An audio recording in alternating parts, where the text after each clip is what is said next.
एक छोटी सी कहानी से तुम्हें समझ में आ जाए। एक नेताजी चुनाव लड़ रहे थे। चुनावों के मामले में वे जरा नए नए ही थे। भाषण वगैरह देना उन्हें ढंग से आता नहीं था।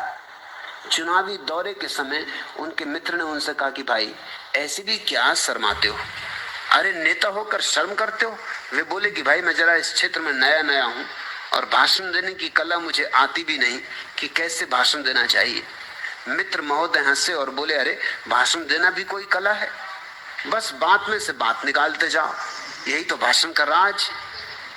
इसके बाद नेताजी ने मंच पर जो भाषण दिया वह इस प्रकार था। भाइयों और बहनों, ना तो मैं स्पीकर हूं ना ही लाउड स्पीकर। स्पीकर हमारे मोहल्ले के कल्लन मियां हुआ करते थे, जो कि आजकल कब्र में। उनकी कब्र पर दो तरह के फूल चढ़ाए गए, गुलाब के और गेंदे के।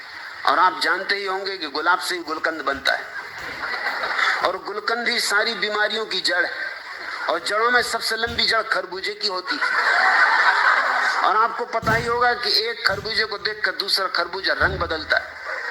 रंग जर्मनी के प्रसिद्ध होते और जर्मनी में ही हिटलर हुआ था, जिसके कारण द्वितीय विश्व युद्ध हुआ था और इस युद्ध में कई शेर दिल मारे गए थे। 40 शेर का एक मन होता है और मन बड़ा चंचल होता है। चंचल मधुबाला की बहन का नाम था।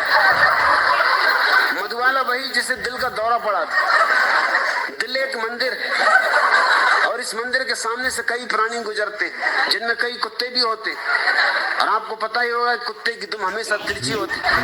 भाइयों और बहनों, जिस दिन कुत्ते की दुम सीधी हो जाएगी मैं फिर भाषण देने आऊंगा।